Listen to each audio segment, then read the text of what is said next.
Thank you very much for this opportunity to come here and share my findings. I am a collector of phonographs and gramophones, mostly. My main thing is the small, ultra-portable gramophones, but I also collect phonographs. I collect gramophones on these machines for two reasons. The first reason is because I really like to understand the mechanics. That's why I also open the machines very often and restore them as far as I can, of course. And I really like to understand how and all the difference, especially in the small machines, where the government is in this position in this machine or in the other. And the second reason is that I really like to do research on the machines that I own. So all the machines, I really like to go and at least know as much as I can from them, and at least know when they were made or so on. So for the big brands, we all agree that it's very easy because there are many books about the topics. And they even have serious numbers, so all my Edison phonographs is very easy to just look, and I know the month and the year when that thing came out of the factory. But for the less common brands, it's very difficult because you don't find this information or it's misleading. So that led me to go and do research in different sources. I look very often at patents, which is very difficult to find also something in the patents because patent names are, well, a whole universe. And the other thing that I was looking a lot, it was in publicity, advertisement, and magazines from the time. And doing this research, searching for my machines, I start to notice certain kind of patterns in this publicity. There are some publicity that has no people involved, only the machine, fine. But the ones that have people, that they are drawings or photos or something, I start to notice very interesting things. First, very often there were a lot of women there. And the women that I saw there, they were presented in a very interesting manner. It was not at all how I expected. Because when I was thinking about 19th century, beginning of the 20th century, and women, I was expecting to find this kind of images. And to be honest, I found these images for this presentation, and it took me a while to find them. And they are this kind of Art Nouveau. I just chose several. This one is from some magazine in Buenos Aires. This is the Bulletin Phonographique, that's the same image, for instance, that we see in the shop of Pathé in France, some Belgian magazine, and we see that the women, they are like this Art Nouveau aesthetics. But this is not the normal kind of women that we see in publicity. And today, I would like to guide you through a little journey explaining how the women were represented in all this publicity, starting more or less chronological from the phonograph and the gramophone. I'm going to talk a lot more about machines than records. And let's see, I want to show you how the publicity appeared. Because this, for instance, that I'm taking here is an advertisement that you have probably seen in other things. It's like in the cover of one of these books about publicity in the gramophones. But I want to spend 1 minute to describe what we can see here. So here we see a party. So there are also men and women, and they are dancing, but those are kind of not so important. So we have two main roles here, two main characters. The first one is this woman with the white dress. And she's very happy because she's the one hosting the party at her house. She is in charge of the music, like she was in charge of selecting the menu or the decoration and everything in the party. And now she's in charge of selecting the music, and she's happy because she has this Victor 6 gramophone, so she's happy to play. And she's very professional. She even has here a different sound box, and she's going to use a different sound box if she's playing band music or orchestral music or whatever. And she has the records, and she's very happy. So when we see this, we want to be this woman. But there is the woman in the yellow dress also, who is probably catching the attention because of the beautiful dress. Also notice all the details in the dresses. I mean, whoever drew this, was really, really paying attention at all the fashion details. I mean, they wanted to send the image that whoever is going to buy the new Victor is going to be wearing those kind of dresses, and it's really, really on the spot. So the woman in the yellow dress, she's a little bit jealous of the woman in the white dress, because she was invited to the party, she's seen that the party is a big success, but she doesn't own herself the Victor 6. So,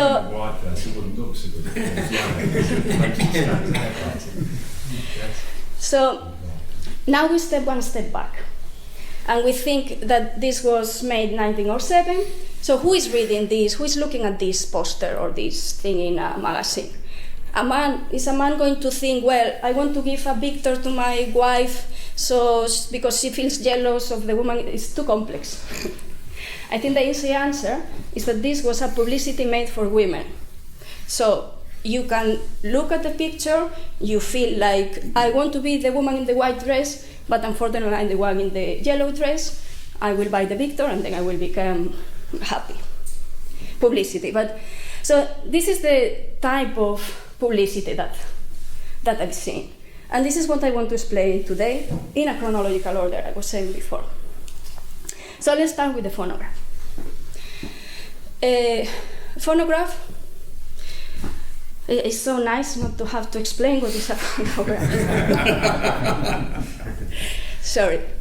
So, first patent, 1877, as Edison explains here to all of us. Then improved also with the Columbia people pressing him to the electric one and so on. But the first patent was 1877.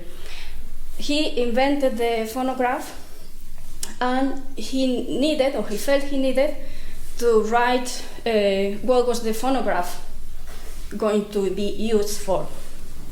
So he wrote this article in 1878 with uses of the phonograph.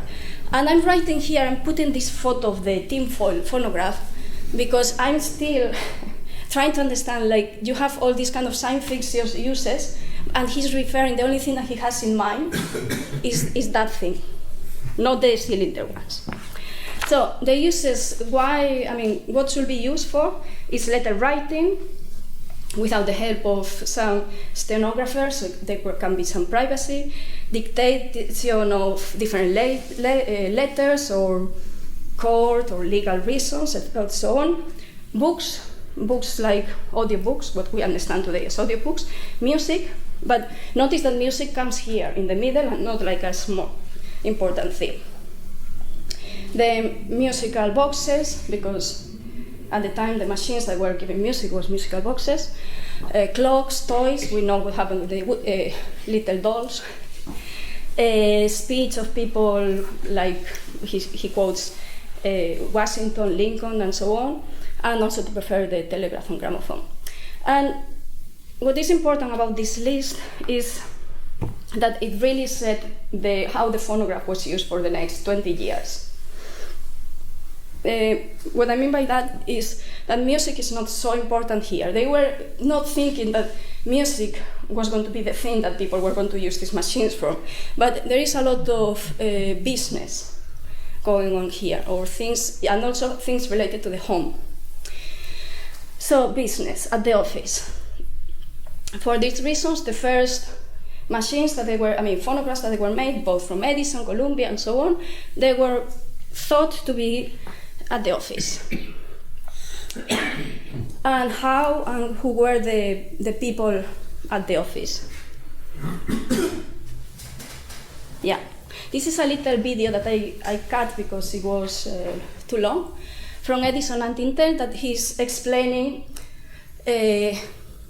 how wonderful and amazing are these machines to be used at the office. So, the story goes that there is this office and everybody is very busy and very stressed because they don't finish at time. So the Edison representative comes and explains. Here explain, like, you put the white cylinder there, and then you can record yourself. So the boss is there recording. He's talking. It's a silent movie, that's why I'm just explaining that. And now you can hear it, you just change from the recorder to the reproducer, and you can listen. And then he's like, oh, wonderful. And he gives him a cigar. And then once again, you can take it out and so on. So the important thing, we have 3 characters in this office. The first one, the boss, we saw. This is the second character, the one who is actually using the phonograph at the most. She's with the headphones listening to the cylinder that the man recorded, and she's typewriting. She can go back to listen something, so it's and it's like, oh, how easy life is with the business phonograph. And then we have the 3 characters, that is the shaver boy. They were called like that, the shaver boys, because you can, as we know, you can erase the cylinder to use it again, and that's what he's using. He's using a shaver that is connected to electricity. Probably there is here a wind up. I have that machine without electricity, of course. So you have still in the background the lady who is still transcribing. And then everybody is happy because it's not even 5, and at the office they are working very efficiently, the 3 characters, the boss, the shaver boy who will appear now, giving the cylinders from one to another, and the lady who is actually using the phonograph with the typewriter. And everybody's happy that it works fine. So this is 1910, but if we go to the beginning, how these machines look like. They look like this. This is we always see women in these images in publicity. This is electric machine, but when it's not electric, I don't think many of them were electric at the end. We have this. There are here 2 examples, and next to the typewriter. Remington, if I'm correct. And we see here the first thing that comes together, and there is a relation here with the sewing machine wall, very clearly. The shape is really, really clear. It's very obvious. We see, for instance, this Colombian Graphonola sewing machine, the lid is very similar. And it's not by chance, because this is the Brightport fabric of sewing machines in Connecticut that closed down in 1888, and then it became the factory of the Graphonolas from Columbia. So they were using all the furniture, all the machines, all the lids, all the everything to make them. And this means that these machines were operated for women. If these machines were not meant to be operated for women, they probably will think about giving it another shape, because you don't want a machine for a woman to be the same as a machine meant for men. But since both the sewing machine or the phonographs were for women at work at the office, there was no problem there. So that's the first furniture thing. So moving on, the next thing that we see, that we saw in the list, is language studies. So to become a very good secretary, you should learn languages. Language studies with the cylinders was really, really a big thing. And then we have this kind of publicity campaigns that we can see here. In all these images, as you can see, the women, they are really using the machines or really addressing they were the target audience for them. For instance, here you can, in this double function, double service, they can both learn and entertain themselves or entertain the kids or so on. The image, these women, they appear like very natural and very using the machines. So the next that we saw in the list from Edison, it was things related to home. And the 19th century women, when they were at home, happy married, one of the things they had to do is like learn to play the piano so they can entertain the public, the people, and they could also teach the kids, as we will see later. And this ad, I really like it because here it says very small, the old love and the new one. And it presents this young lady who has the piano in the background and the phonograph Edison, the home model, of course, on the first thing. So she's like, okay, now I don't have to learn how to play the instrument myself. I can go on and play the Edison machine, the cylinders, and have the same thing. And there are several advertisements in that direction of, okay, like for instance, the one in the corner over there, you see the pianist who's being ignored by the new phonograph. And of course, in all this, I have to say that also the pianola was around, and it was like fulfilling the same function of you don't really have to learn how to play the instrument, you can have entertainment somehow. That's why I add this thing. And we see again the same kind of aesthetic, women in the first like prominent figure and showing. So the next job of a woman in this period, it was being with the kids. And we see many ads in that direction. Many of them with this, with a little kid handling a record, a cylinder, a record like disc to the mother saying, can you play it, and so on. This explaining that that music can really change the moods of the kid and so on, and that is used for education. This one, for instance, I took it because I really like it very much. I wanted to show it to you. In this one, we can see how they were writing. Where is it? Yes. All the text that we see here is telling a story. It's like telling a story like this kind of romantic stories. And it comes together with the photo. And it starts like, I had dropped in to see my old friend Nathaniel Kent for the first time in several months. So this is kind of the literature. We had been chatting for a few moments when I happened to look up in the library beyond. Isn't that stunning mahogany cabinet or whatever is something new, Nat? How effective between these two windows. You have to notice here also how they are treating the Victrola there as a furniture thing. But and then yes, it's like, oh yes, it's our new, what brand is that? Aurea and Bocalion, and then the text continues, the story continues, and then they hear somebody singing, and it's like, oh, is that your little daughter? No, it's this singer, but, and this is something that's why I wanted to show it to you. But she's controlling the tone, because this machine, apparently, it had a little string, and you could pull the doors to control the tone, which is something that really surprised me, because I don't know you, but I gave for granted that even when we had the chance to open or close the doors of a machine, we just decide how we wanted to listen to it, and we just listened to it.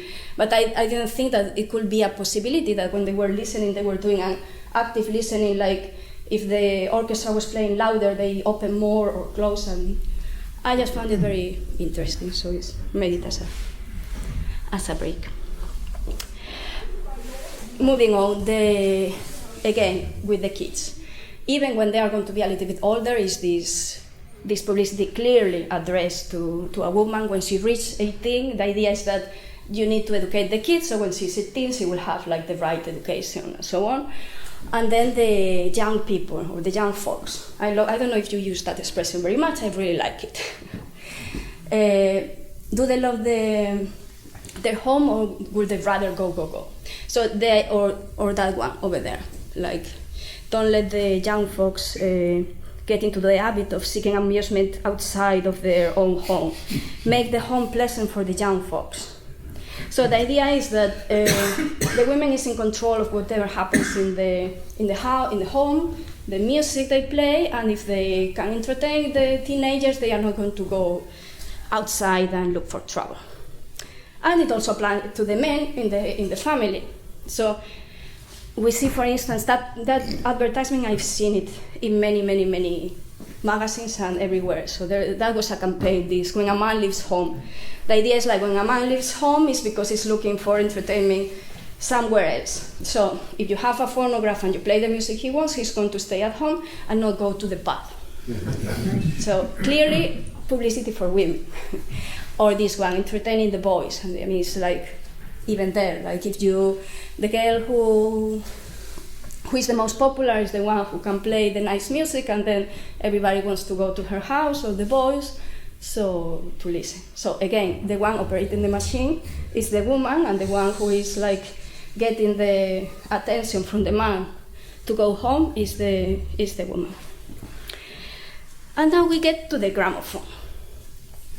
The huge change with the gramophone, I believe, well, one of them, but in this case, is that it didn't have the option of recording, that you could record yourself, and it was completely conceived to be reproducing music. So at this time, since with the phonograph we still had these options of listening or the business or so on, with the gramophone it was completely about music. That's why I throw there those data, that as soon as it came with the new improved with a motor, of course, many gramophones, like by 1900, 43,000 gramophones were sold. This is in America. And in 1904, Caruso sold the 1 million copies. So it was really, really quickly that the records were cheaper and so on. So the ads for the gramophone, where the idea with the gramophone was that you can play it everywhere, that you can have music everywhere, in all these contexts that you never dreamt about having music. Like a boat, of course at home, but you don't need, you can be just at home with somebody you want to be, but with music at the same time, in the summer house, with friends, dancing, and so on. And again, all this publicity, I'm going to show a lot of publicity, but I'm not going to stop in all of them, but I want you to see how the women are like the main characters of most of this publicity. So for instance, at the summer house, or the summer home, again we see that women in these ads are the ones operating the machines, choosing the records. And we can see different scenarios. They are blue because they are from record sleeves. And again, many images where everybody is around the Victrola or whatever, in the forest, and so on. Music in completely different scenarios. In the boat, again, there are many advertisements with gramophones and phonographs, well, gramophones mostly, in boats. That was a thing. In the picnic, or like that one, like now we can dance. And again, women are like in the first position here, or they are like the higher, or the one in the white dress. So your eyes goes to the women, because these ads are mostly aimed to women. Dancing, of course, that was a very important thing. And again, the men are normally looking at the women, and the women are either looking at the gramophone or in the first scenario.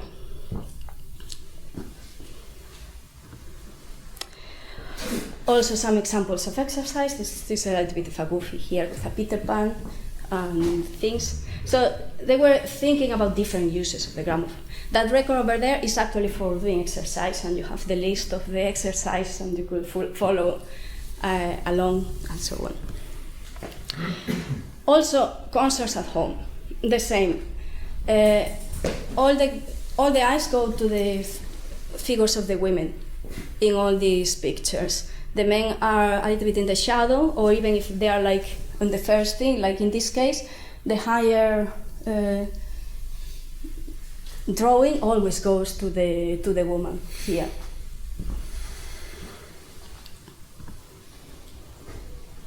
More again, the center. I'm just showing because it was very difficult to choose, and also so that you know that I'm not just like cherry picking one or two things to twist my arguments. No, it's that when I was looking for other things, I really found amazing thing. So, because the women were at home, they were deciding the music, the phonograph, the gramophones, that they were at their homes, in the same ways as they were deciding what kind of furniture or how they wanted to decorate their houses. And the furniture houses, factories really understood this very well. So many of them, they start working together with companies or with gramophone companies, or they were just buying pieces from Switzerland normally, putting them together to make gramophones, and they invented a lot of furniture-looking machines, like the lamp that becomes a gramophone, the table, and so on. But thinking about normal kind of gramophones,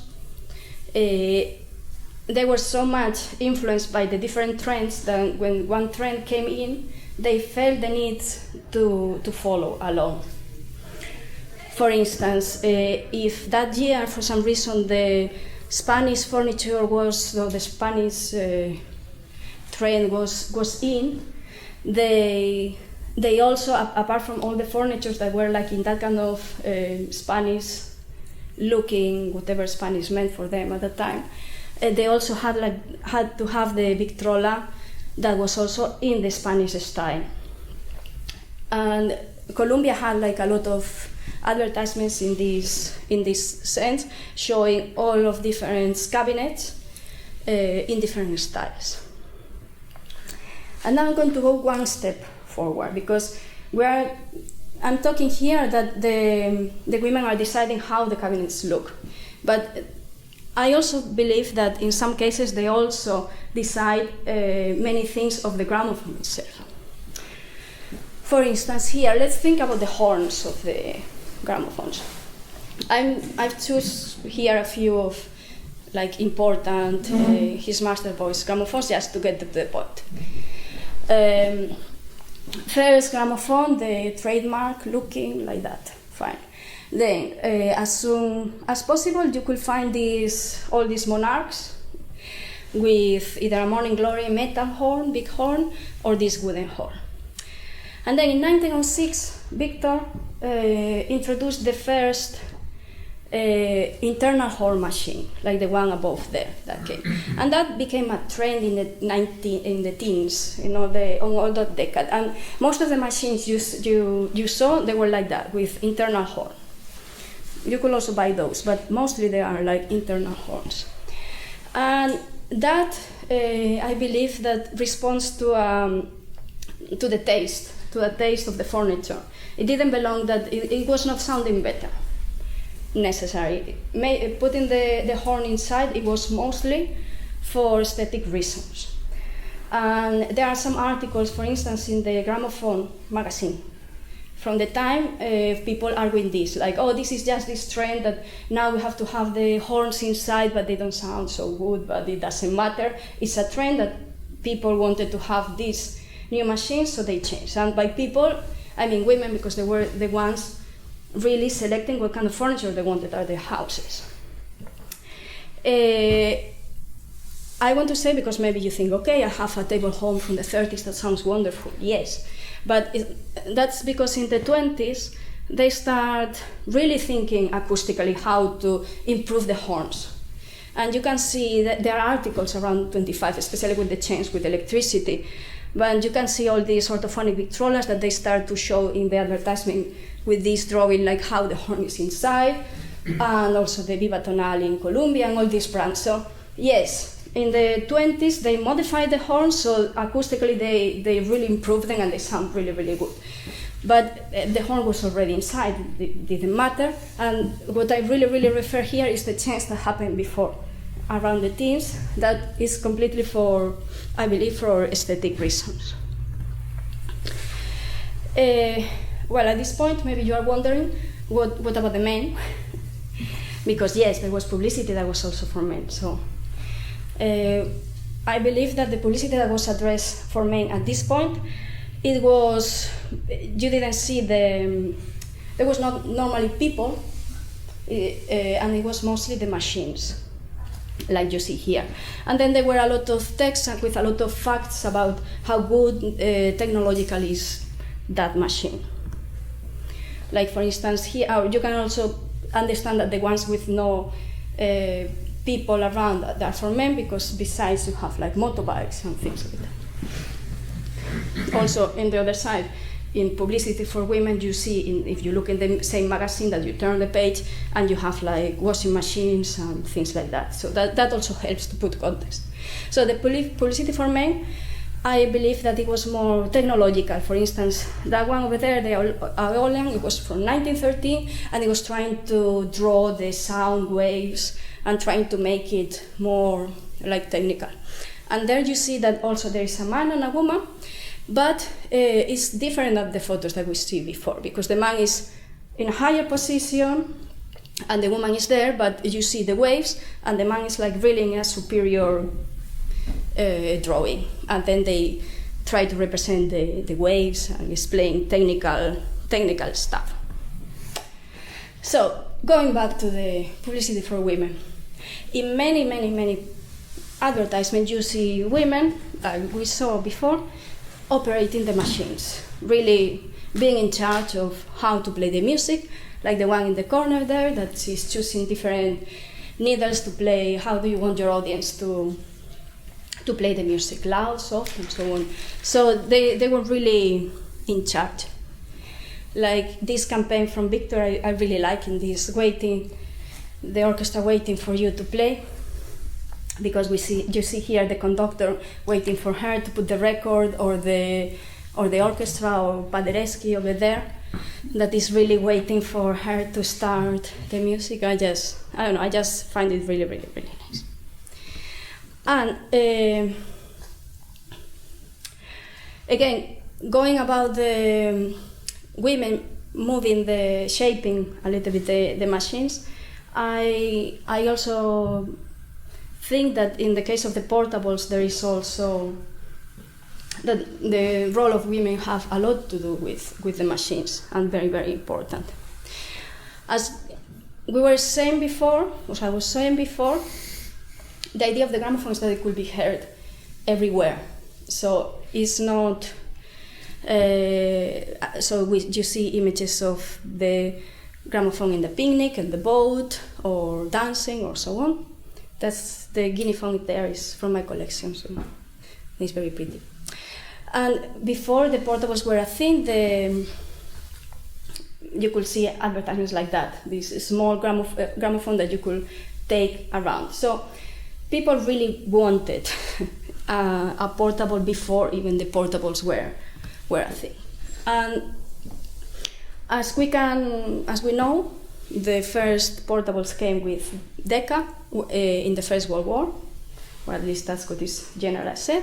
And Decca made a huge publicity campaign for the war with the new Decca portable. And there were a lot of military images, because the idea is that then the soldiers could listen to music in the trenches. But again, if we look at this publicity, who is going to buy the machine?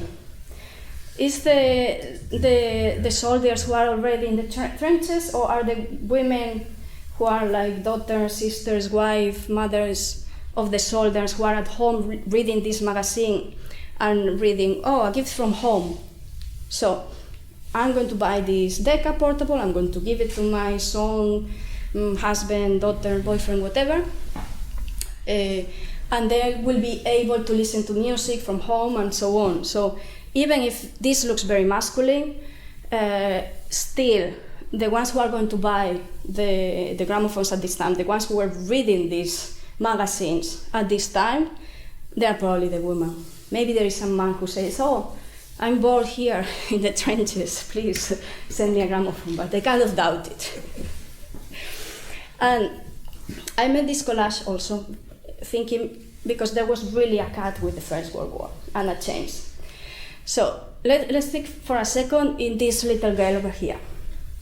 This little girl over here, she was born already with phonographs and gramophones, so with music.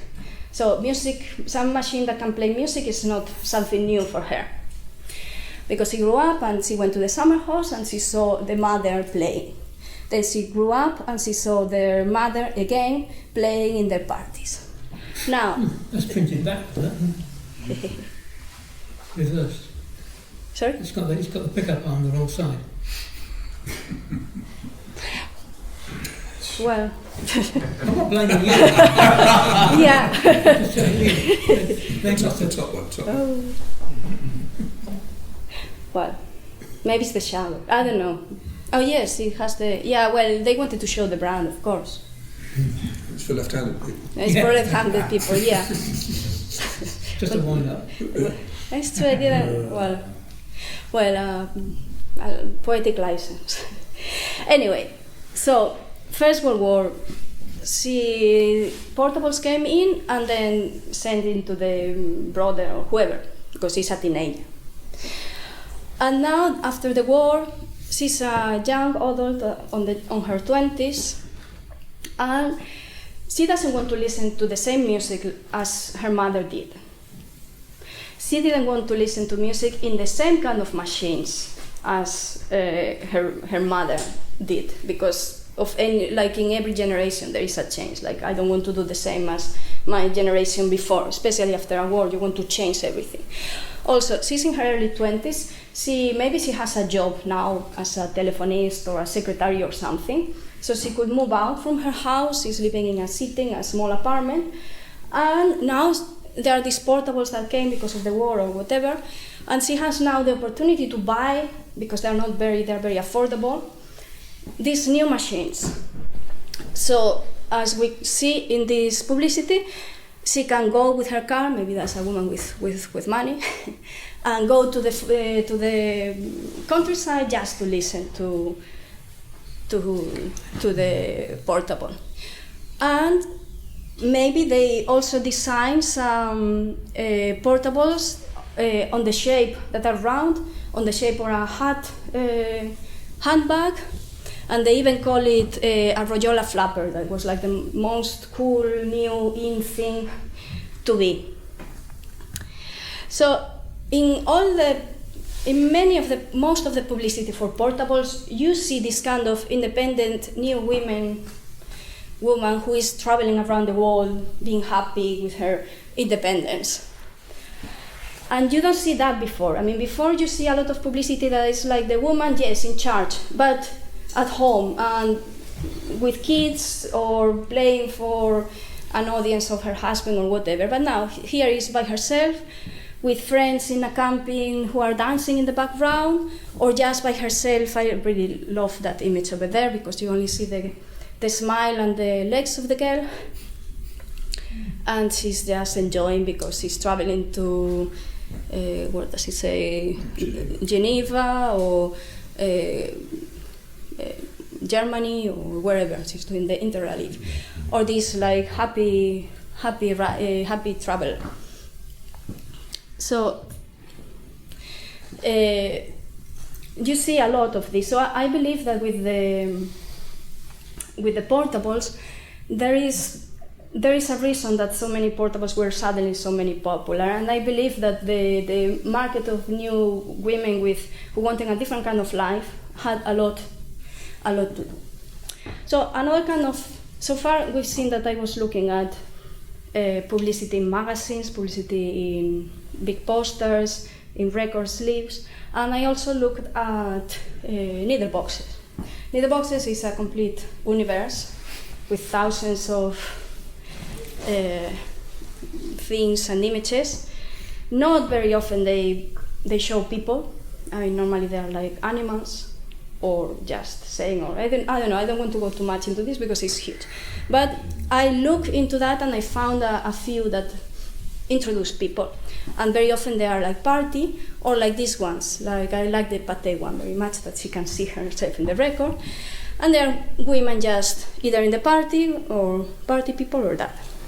There is also a very important series of needle boxes who are dancing, like these ones from Harvard. I like them very much, or just dancing. Also, some of them playing some musical instruments or doing sports. This really caught my attention, the three up there, because it's like doing golf. That's from Asia, from China, I think. Doing ski, again, you see two women there, or swimming, or the ones there. But the most interesting needle box that I found about these topics, and also bring us to the portable, it was one that Tom introduces to me. So I thank him for that. And it's that one that is in his collection. And it has the little verse, she shall have music wherever she goes. And I did a little bit of research, and that comes from one rhyme from Mother Goose. Ride a cock horse on Banbury's cross to see a fine lady upon a white horse. Rings on her fingers and bells on her toes, and she shall have music wherever she goes. And putting something for kids already in a music box is like a reference to, a woman is going to know that reference very clearly. But what is also interesting is that they are only taking that thing and they are presenting a woman who is with a portable, so now she can have music wherever she goes. What is interesting also about that box is that it also has a drawing inside, which is very rare, by the way. And in the back of the box, you see also the carried as easily as a handbag. So this idea that the portable is like a handbag was there. And well, Decca made other similar with the same kind of slogan. I just show here some green lines and also for different needle things. So this is not isolated, they made a thing. And I believe that the machine they show there is probably a Decca Junior or something like that, so this is probably from the 20s. So it's clearly like with this idea of the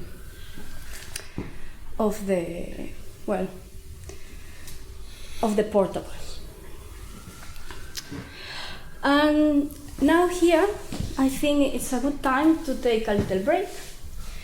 And then after the little break, I'm going to change a little bit, and I'm going to bring statistics.